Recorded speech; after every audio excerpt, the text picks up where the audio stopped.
Dit is donderdag die 1 Augustus. Goeiemiddag. Ons gaan aan met Bonjour Boervrou. Dit is 'n instelling vir Tannie Trudy en haar gesin om Saterdae-aande by ons te kom braai. Naftal braai vir ons hoender en buffelsteak. Wynand het vir Naftal geleer braai en hy hou toesig terwyl Naftal dit doen. Ons maak gereeld aardappelslaai. Groenslaai is beperk en dit bestaan soms net uit komkommer en partykeer met 'n tomaatie by. Koolslaai is ook gereeld op die spyskaart. Ons almal se gunsteling en 'n groot bederf is Tannie Trudy se brood. Sy bak dit in hulle oond wat ook met kole werk. 'n Klassieke plaasbrood in 'n ekstra groot broodpan. Uit die boeke. Op Sondae kom luister die Forsees by ons kerk. Soms deur middel van CD's wat my ouers saam met ons pakkies stuur, of ons gebruik 'n Bybeldagstukieboek waaruit Wynand vir ons voorlees, soos voorheen op Malolo. Agterna drink ons dan almal saam koffie of tee. Hoofstuk 52. Vleermuise. 'n ander pes waarmee ons te doen het is vleermuise. Ons houthuis se mure bestaan uit dubbelpanele en waar die sinkdak en die mure bymekaar kom is openinge waar klein vleermuise inkruip. Hulle is stil deur die dag, maar natuurlik kom hulle uit in die huis wanneer dit begin donker raak. Hulle vlieg dan heen en weer, onophoudelik die hele nag.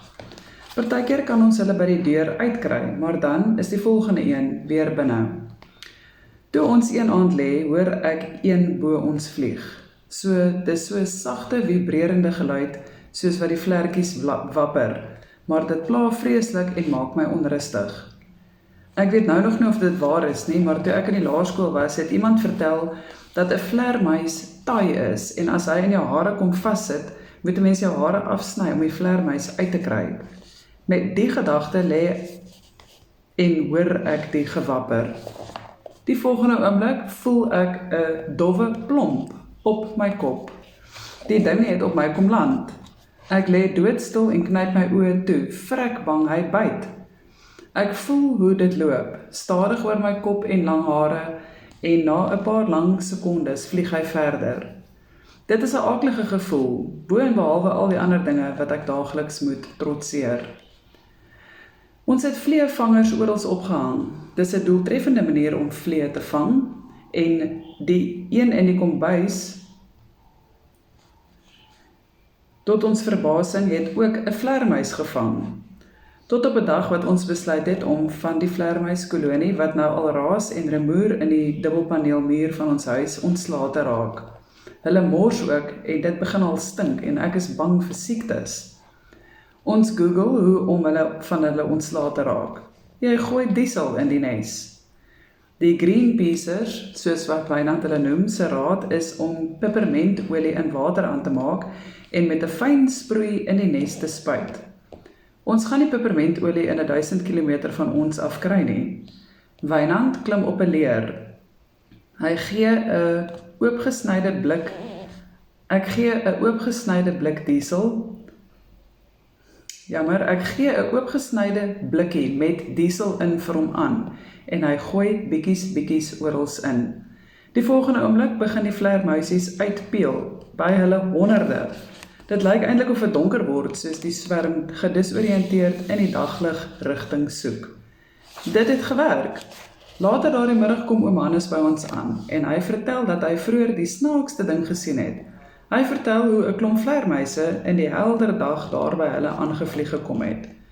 Hulle het seker daar 'n nuwe tuis te gaan soek. Intussen plant Wynand ook waterlemoen. Ons plant ook bome op ons werf. 'n flamboyant boompie wat Tannie Trudy en oom Hannes vir ons gee, en 2 Braziliaanse vyebome wat ons by die oom van die saagmele kry. Tomatiepitte en soetrussie saadjies wat in die opwasbak beland en uitgespoel het, ontkiem en kom net daar in die grond buite die kombuis op. Emje plant 'n paar waterlemoensaadjies buite in ons stortwater se uitloop, en omdat die grond so ongelooflik vrugbaar is, en die omstandighede gunstig is vir plante groei almal se aanplantings sommer vinnig en lekker sterk. Hoofstuk 53, die jagters. Nog Europese Franse wat ons deur Frederik ontmoet het, is Frank en Chantal van Eyck. Frank is in die konstruksiebedryf in Pointe-Noire en Chantal werk vir 'n in- en uitvoermaatskappy. Frank se jagtersvriend is Thierry. Frank en Thierry hou baie van jag, maar hulle is seker die swakste jagters met die beste jagtoerusting wat geld kan koop. Hulle kom jag gereeld by ons op Belter met die nodige toestemming van die plaaslike autoriteit. Dan bring hulle allerhande goed uit die stad uit saam. Kaas, koekies, brood, beskuitjies en paté en klomp bederfgoed wat nie by ons beskikbaar is nie. Een keer stuur ek vir Frank 'n e-pos met behulp van Google Translate om in Frans vir hom te vra vir 'n bottel shampoo en sonskerm gesigroom. My vertaling moes seker verkeerd by hom uitgekom het, of hy is net nie ingelig oor die tipe produkte nie, want hy kom hier aan met opknapper en toner. In Frans is opknapper après shampooing, letterlik after shampoo. Nou ja, nou sit ek met 'n goeie gehalte opknapper of dan nou conditioner en toner ingevoer uit Europa, maar is steeds sonder shampoo en sonskerm. Frank en Thierry kamp met 'n tent in die veld. Ons sien hulle net die eerste en die laaste aand van hulle jaguitstappies. Frank praat redelike goeie Engels, maar die enigste ding wat Thierry al gesê het is "C'est quoi?" wat beteken "What's that?" En so speel Frank ook vertaler tussen ons. Hulle skiet een keer 'n rooi buffel en slag dit net daar. Ons het vleis vir maande, wat 'n groot bonus is. Hoofstuk 54, Belter se eerste mielieoes kom af. Uiteindelik gee die boere op Malolo toestemming dat ons hulle Klaas stroper mag huur. Hulle huidige plaasbestuurder sal die stroper ry. Wynand ry die eerste ronde saam. Ek en die kinders staan en wag ons beurt af. Tank 100% sigbaar op die monitor. Hier is mielies, sê oom Henny en glimlag breed, soos hy die stroper stuur in die rigting van ons self opgerigte skuur. Die mielies is geel en lyk soos goud, soos die liedjie, wat eintlik oor koringstropery gaan, lui. Die kinders val in die mielies neer en skaterlag. Trots swel uit in ons oë en kele. Die werkers werk flink om alles bymekaar te hou soos die mielies instroom. Ons vreugde was van korte duur, want die stroper word herroep en nou moet ons 3/4 van ons mielies met die hand oes. Hoofstuk 55, Stefanuti Stocks en Exxaro. Die Suid-Afrikaanse maatskappy Exxaro kom myn ystererts in die Kongo op 'n myn in die binneland. Die erts moet per treinspoor na Pointe-Noire vervoer word. Die spoor is die een wat oor ons grond loop. Exxaro het vir Stefanuti Konstruksie gesubkontrakteer om die spoorlyn te herstel en weer in werkende toestand te kry. Die span Stefanuti ingenieurs van omtrent 20 jong mans moet naby die treinspoor gehuisves word. Die projekbestuurder van die span, François van Zyl, klop eers by Forrelak aan om moontlik daardie bestaande fasiliteit te huur. Dit gaan Stefanuti ver bo hulle begroting kos om daar te bly. Hulle kom toe van ons te hore en daag een Sondag by ons op. Wynand nooi hulle dieselfde dag om sommer te bly vir ete en hy bederf hulle met 'n heerlike potjie soos wat net Wynand kan maak. Ons almal eet ons vingers af. So sit ons en Stefanuti koppe bymekaar. Hulle bring al die materiaal, toerusting en gereedskap uit Suid-Afrika wat nodig is vir die herstel van die spoorlyn, as ook alles wat nodig is om hulle basiskamp te bou. Yskaste, TV's, breekware, waterkoelhouers, selfs 'n snoekertafel, 2 groot kragopwekkers wat 24/7 loop, beddens, hout om huisies mee te bou, sement, alles. Omdat Stefanuti nie die goedere na afloop van die projek weer kan saam terugneem nie, maak dit net sin om dit op Belter op te rig, sodat ons dit agterna kan benut. Perfekte en welkome uitbreiding op ons bestaande opstal. Hulle sit ook 4 skeepsvraghouers neer waarin hulle boumateriaal bære. Dit is aanvullend tot ons bestaande stoor en dien as hoeke vir 'n groot skuurdak waaronder ons oes bewerk en in sakke verpak. Dis ook waar die trekker en ander voertuie staan. Die groep het 'n Kongolese kok en 'n assistent vir die kok wat 3 etes 'n dag vir hulle voorberei. Maar hulle kry slegs oats wat te slap aangemaak word vir ontbyt en hoender en rys vir aandete. Die jong manne begin al siek raak omdat hulle so swak eet en hulle kla daaroor. Met dit dat hulle nou op Belter kom bly, gaan ek die kombuis bestuur. Ek beplan gebalanseerde etes en berei dit voor met die 2 kokke in my diens. En Stefanuti betaal my daarvoor. Ons gebede is verhoor op maniere wat ons nooit kon indink nie. Ons weet in hierdie tyd waarom alle soorte kos te kry en ons kan dit ook goed voorberei. Omdat ons almal dieselfde Suid-Afrikaanse agtergrond het, weet ek natuurlik presies wat om te maak vir ontbyt, middag en aandete is. My oggendroetine begin van nou af vroeër, sodat ek teen 7 uur tussen 10 en 20 mense se ontbyt gereed het. Roosterbrood, konfyt, The Laughing Cow kaaswiggies, eier in enige vorm, gebak, omelet of gekook, koue vleis en luncheon roll uit blikkies, wat soortgelyk is aan iets tussen polony en bully beef. Oats wat reg gaar gemaak word en nog verskillende soorte pap wat Stefanuti uit Suid-Afrika laat kom het. Tee en koffie. Direk na elke ontbyt begin ons met middagete voorbereidings en daarna natuurlik aandete. 'n Voltydse werk. Op my BlackBerry het ek 'n musieksnitlys van 'n gratis foon-app met die naam van Deezer. Wanneer ek besig is in die kombuis om etes voor te berei en in my eie weergawe Frans praat met die kokke wat my help, dan luister ons musiek. Fouché Joubert, een van die Stefanuti werknemers, het vir ons geleer om die foon binne in 'n skoon papbakkie of koffiebeker te sit. Dan versterk dit die klank van die musiek wat deur die foon se mikrofoon speel. Een van vele Afrika verbeteringe, maar dit werk. Die liedjie deur Avicii, Wake Me Up When It's All Over, speel gereeld. Die liedjie speel ook op DStv se musiekkanaal by ons klein kroeg waar almal saans en oor naweke saam kuier en rugby kyk. When I'm wiser and I'm older, lui die woorde waarmee ek elke dag vereenselwig. Ek wil die tyd fast forward na antwoorde oor voldoende finansiering vir die boerdery, na antwoorde oor hoe en waar ons vir Emmy en Bea sal laat skool gaan, of dalk laat onderrig hier op die plaas. Miskien 'n Europese onderwyser, studente-onderwyseres kry, wat 'n gapjaar wil vat en sommer vir ons almal kan kom Frans leer. Ek hoop elke dag vir antwoorde om die boerdery en 'n lewe in die Kongo te maak werk, maar terselfdertyd stem ek saam met Wake Me Up When It's All Over. Skielik is dit sommer bedrywig. Stefanuti grawe fondasie en werskaf al van vroeg af en tot laat. Suid-Afrikaanse werknemers wat bekend staan as geskoolde arbeid, het ook saamgekom. Plaaslike bevolking word ook gebruik wat in die proses by die Suid-Afrikaners moet leer.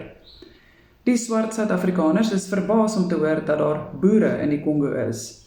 Hulle kan hulle oë en ore nie glo nie, want hulle dink daar is net in Suid-Afrika boere. Die fasiliteit moet vinnig klaarkom sodat hulle kan begin werk. Die 2 groot kragopwekkers kry hulle eie afdak en sementblad. Op die ou end is daar 10 slaapkamers met 2 beddens in elk. 4 storte ekstra, 4 toilette en wasbakke in 'n afsonderlike gebou. Hulle water word deur dieselfde donkie metode as ons in warm gemaak met hulle eie 4 geyser tromme. Ons kombuis word byna 5 keer groter gemaak om plek te maak vir rakke en al die breekware, ys en vrieskaste. Ons kry ook 'n splinternuwe gasstoof en oond by. Ongelukkig breek die kok die knop wat die temperatuur van die oond reguleer nog voor hulle op Belter aangekom het.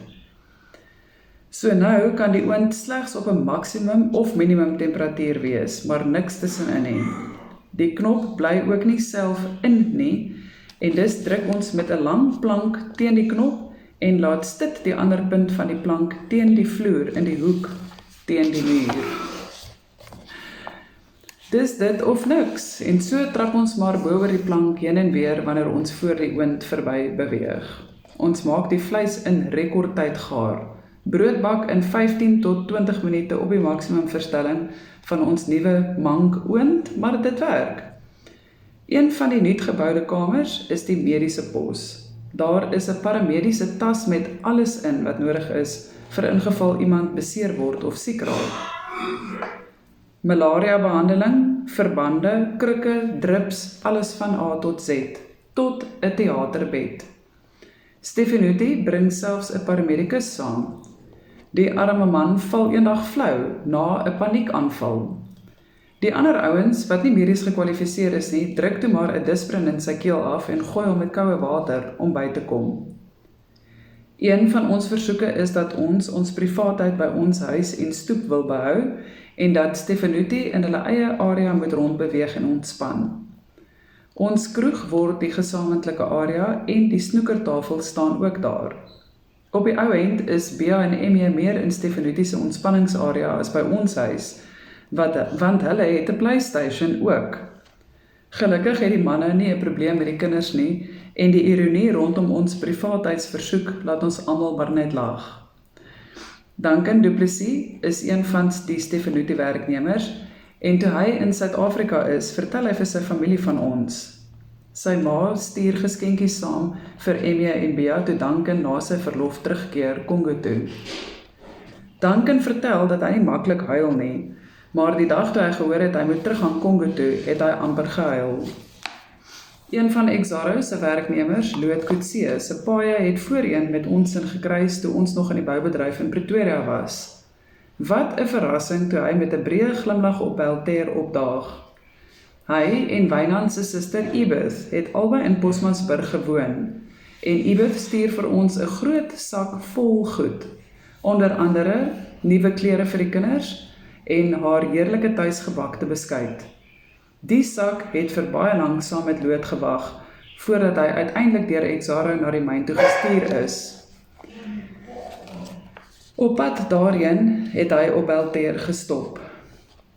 Belter raak toe die halfpad stop vir werknemers van Exaro en Stefanuti wat per vliegtuig in Point Noir land en dan pad langs myn toe moet ry. Ewe skielik bedryf ons 'n gasteplaas ook. Ons het van die eerste dag af water uit die put gedrink, die lekkerste silverskoon water. Stefanuti se maatskappybeleid is dat sy werknemers slegs gebottelde water mag drink om te voorkom dat hulle siek raak. Orals in ons kombuis en kroeg is 10 liter kanne op 'n waterverkoeler. Mayo gebottelde water, maar dit smaak regtig sleg. Ons pitwater is baie lekkerder. So staan en vertel ek dit vir Morney Venter terwyl hulle die Mayo bottel op die verkoeler prakseer, waarop Morney ewe humoristies sê, dit klink of ek ons pitwater aan hulle probeer verkoop. Hulle almal kom naderhand self agter, ons pitwater is regtig baie lekkerder en dit maak nie siek nie. Een van vele dinge wat ons vir Naftal moes leer was om met warm water skottelgoed te was. Die ou het hoeveel keer met koue water gewas, dan beland die breekware en eetgerei vetterig terug op die rak. Wynand kom eendag by hom in die kombuis en druk sy hand in die water om te kyk of Naftal onthou het om warmer water te gebruik. Toe verbrand Wynand sy hand. Naftal het verstaan, hy moet met kookwater skottelgoed was. Geen wonder hy staan so voor die wasbak en praat met homself, net voor Wynand die water getoets het nie. Skielik is Naftal ook deel van die werknemers wat by die Suid-Afrikaners moet leer. Hy was 'n krom en stadige maar mensie wat skielik oornag ontaard het in 'n flink werker, houding en al. Tussen Naftal en die twee kokke funksioneer die kombuis soos 'n geoliede masjien. Naftal is baie lojaal aan patron Wynand en patrone Francis. Ek skryf kort frases uit, eers in Afrikaans en dan in Frans, en plak dit teen die muur van die kombuis. Maak skoon, was, skil, kook, roer, skep op, maak warm, julle werk is goed, dankie en so aan. Ek plak ook op die meeste voorwerpe 'n papiertjie met die Franse woord daarvoor. Op die deur, ketel, borde, stoof, yskas en so aan. Hierdie oulike idee het ek by Vicky Rabie van Pointe-Noire gekry. Hulle 8-jarige dogter, Hanneke, het Franse taalklas geloop daar in die stad en hierdie is een van die maniere hoe Vicky ook Frans geleer het. Vicky, Morney en Hanneke kom kuier een naweek by ons op die plaas. Weer 'n keer is dit maatskappybeleid dat hulle nie self mag bestuur nie en dus reël hulle 'n drywer wat hulle met 'n maatskappyvoertuig plaas toe bring. Natuurlik wys ons vir Vicky hulle alles wat ons elke dag op die plaas beleef. Die naweek op die plaas is vir hulle 'n lekker wegbreek uit die stad en weg van die expat lewe. Hulle het ook 'n tydelike erf op die strand van Pointe-Noire waarheen hulle gaan wanneer die stadslewe te veel is en die luukse woonstel te klein raak. Die shack, soos wat hulle dit noem, is 'n houtstruktuur wat deur 'n vorige huurder opgerig is en waar jy kan piknik hou en die dag spandeer. Ons is een keer saam met hulle daar vir die dag. Terwyl ons die ongereptheid en natuur skoon bewonder, sê ons vir mekaar dit lyk soos 'n tropiese eiland. Dis nou wel nie 'n eiland nie, maar dit is tropies in die beste weergawe. Dis die see en 'n smal strand. Waar die plantegroei begin, is dit so ruig dat jy net 'n klein deel van die shack en ander gebouetjies kan sien. Verder is dit toegerank met skakerings van groen, welige plantegroei. Vicky en Hanneke swem heerlik in die see, maar ek is te bewus van alles en dalk nog wat onder die water mag wees. Ek neem maar eerder foto's van Emmie en Bea wat op die strand speel. Daar sy, jy moet 'n lekker aand hê en dankie dat jy like, subscribe, share en die belbutton druk en dankie ook aan diegene wat die finansiële ondersteuning gee.